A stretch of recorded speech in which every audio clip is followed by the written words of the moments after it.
discuss a process model, Scrum. Scrum is basically an agile process model. Scrum में हमारे पास 3 तरह के roles होते हैं: product owner, scrum master and team. Product owner is a person basically that represents the customer or stakeholder. Product owner will manage the requirements. He will prioritize, create and manage the requirement. As well as he will accept or reject the project. Basically जो काम customer और client के होते हैं वो काम product owner कर रहा होता है. प्रोडक्ट ओनर कस्टमर भी हो सकता है, कोई स्टेक होल्डर भी होता है, शेयर होल्डर भी हो सकता है. यानी हमारे पास प्रोडक्ट ऑनर जो है रिक्वायरमेंट्स मैनेज कर रहा होता है और रिक्वायरमेंट्स की बेस पे सिस्टम को वैल्यूएट कर रहा होता है कि क्या हमारा सिस्टम कंप्लीट बना है या नहीं बना अकॉर्डिंग टू द रिक्वायरमेंट्स. इसके बाद आता है स्क्रम मास्टर. स्क्रम मास्टर जिस तरह से एक प्रोजेक्ट में प्रोजेक्ट मैनेजर होता है उसी तरह से एक स्क्रम मास्टर भी होता है स्क्रम में. लेकिन स्क्रम मास्टर और प्रोजेक्ट मैनेजर में थोड़ा सा फ़र्क है. प्रोजेक्ट मैनेजर जो होता है कंप्लीट प्रोजेक्ट को मैनेज कर रहा होता है, वो रोल्स और रिस्पॉन्सिबिलिटीज़ असाइन कर रहा होता है सबको, सबकी फीडबैक ले रहा होता है, प्रोसेसेस को प्लान कर रहा होता है और ऑर्गेनाइज कर रहा होता है. लेकिन स्क्रम मास्टर एक फैसिलिटेटर की तरह काम करता है. वो मैनेज नहीं करता, कंट्रोल नहीं करता.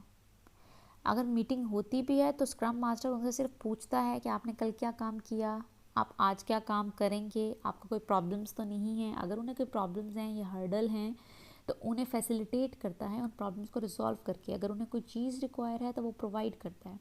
बेसिकली स्क्रम मास्टर एक लीडर की तरह काम करता है, लेकिन वो इन्फोर्समेंट नहीं करता.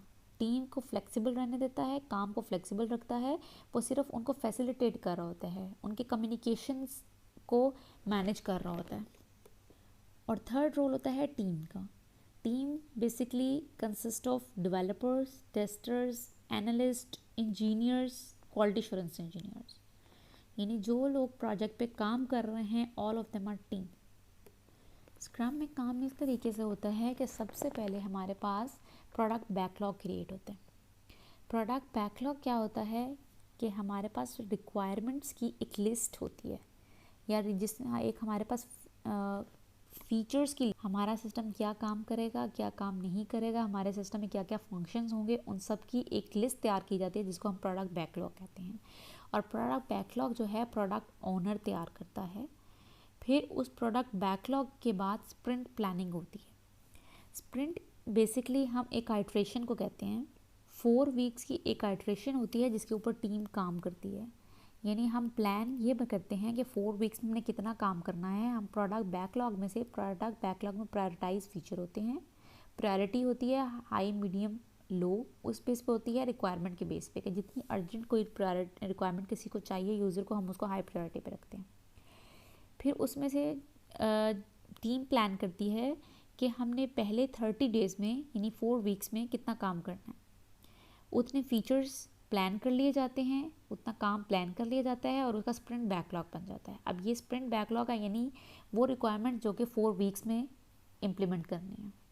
फिर उसके बाद टीम जो है उसके ऊपर काम शुरू कर देती है. ये स्क्रम टीम उसको इम्प्लीमेंट करती है और 30 डेज़ तक वो इस पे काम करते रहते हैं, इस प्रोजेक्ट के ऊपर, इस स्प्रिंट की बैकलॉग के ऊपर. और डेली उनकी स्क्रम मीटिंग होती है जिसको कहा जाता है डेली स्क्रम. डेली स्क्रम में क्या होता है कि डेली जैसे ही मतलब एक टाइम फिक्स होता है, जिस तरह से वो अपने अपने ऑफिस जाते हैं तो स्टार्टिंग टाइम में सुबह के टाइम एक मीटिंग होती है 10 to 15 मिनट्स की, जिसके अंदर स्क्रम मास्टर पूरी टीम से पूछता है कि आप लोगों ने कल क्या काम किया था. सारे अपना अपना काम बताते हैं. फिर उसके बाद उनसे ये पूछता है कि आप लोगों ने आज क्या काम डिसाइड किया हुआ है, आज के लिए आपके क्या टास्क हैं वो बताते हैं, ताकि वो उनकी रिपोर्ट रख सके, उनका रिकॉर्ड रख सके कि वो अपना काम कितने % प्रोग्रेस उनकी चल रही है, कितना काम कर रहे हैं, कितना काम नहीं कर रहे. फिर इसके अलावा अगर उन्होंने अभी तक जितना काम किया है अगर उसमें कोई प्रॉब्लम आया है तो वो पूछ जाते हैं कि प्रॉब्लम्स हैं या किसी चीज़ की रिक्वायरमेंट है या नेक्स्ट काम के लिए कोई ऐसे इश्यूज़, कोई रिक्वायरमेंट जो कि रिक्वायर्ड चीज़ हो ताकि उनको प्रोवाइड की जाए. तो ये चीज़ें डिस्कस हो रही होती हैं डेली मीटिंग में, डेली स्क्रम में. लेकिन डेली स्क्रम में ये नहीं पूछा जाता कि सॉल्यूशंस क्या हैं प्रॉब्लम्स के. पर प्रॉब्लम्स पूछे जाते हैं पर उनका सॉल्यूशन डिस्कस किए जाते हैं ताकि वो इम्प्लीमेंट कर सकें उन सॉल्यूशंस को.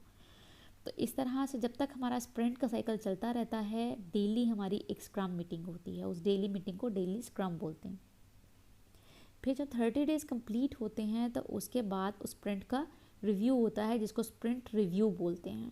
स्प्रिंट रिव्यू में पूरी टीम बैठी होती है और वो डिस्कस करते हैं कि क्या हमने सारी फंक्शनैलिटीज़ इम्प्लीमेंट कर ली हैं या नहीं कर ली, अगर कोई चेंजेस हैं या नहीं हैं। अगर कोई चेंजेस हैं तो हम दोबारा से उसको स्प्रिंट प्लानिंग में चले जाते हैं और दोबारा से उसको चेंज करते हैं। लेकिन अगर चेंजेस नहीं है तो एज एन इंक्रीमेंट के तौर पर वो एक हमारी प्रोडक्ट रेडी हो जाती है। फिर इसके अलावा स्प्रिंट रिव्यू के बाद एक और इम्पॉर्टेंट मीटिंग होती है जिसको कहते हैं sprint retrospective. Sprint retrospective basically ये होती है कि जिसके अंदर हम प्रोसेस को एनालाइज करते हैं। लाइक लेट्स सपोज हमारा स्प्रिंट तैयार हुआ, स्प्रिंट रिव्यू हुआ, कुछ चेंजेस आ गई इसके अंदर और इस चेंजेस को इम्प्लीमेंट करने के लिए हमने दोबारा प्लानिंग में जाना है उन्हीं चेंजेस को अकोमोडेट करने के लिए या इम्प्लीमेंट करने के लिए या करेक्ट करने के लिए। लेकिन हम उस प्रोसेस को स्टार्ट करने से पहले ये भी देखेंगे कि हमने पहले प्रोसेस कैसे चलाया था और हमारे प्रोसेस में क्या फ्लॉज थे जिस वजह से ये इश्यूज़ अकर हुए हैं। हम अपने प्रोसेस को यानी जिस तरीके से हमने काम किया है इस पूरे प्रोसेस को एनालाइज करेंगे कि इस पूरे प्रोसेस को हमने किस तरीके से ऑर्गेनाइज़ किया और इस प्रोसेस में क्या कोई फ्लॉज तो नहीं थे या शॉर्ट कमिंग्स तो नहीं थी। अगर कोई शॉर्ट कमिंग्स हैं तो उसको नेक्स्ट साइकिल में इम्प्रूव किया जाएगा, उन चीज़ों को अवॉइड किया जाएगा और उसको अच्छे तरीके से प्लान किया जाएगा। और अगर कोई शॉर्ट कमिंग्स नहीं है तो उसको ऐसे ही कंटिन्यू कर दिया जाएगा। इसी तरीके से हर स्प्रिंट रिव्यू के बाद हम स्प्रिंट रेट्रोस्पेक्टिव भी करते हैं ताकि साथ साथ सिस्टम को भी रिव्यू करते हैं और साथ साथ अपने प्रोसेस को भी रिव्यू करते रहते हैं ताकि हमारा प्रोसेस भी मज़ीद रिफ़ाइन होता रहे, हमारे प्रोसेस में भी जो मिस्टेक्स हैं ड्रॉबैक्स हैं वो रिमूव होते रहें।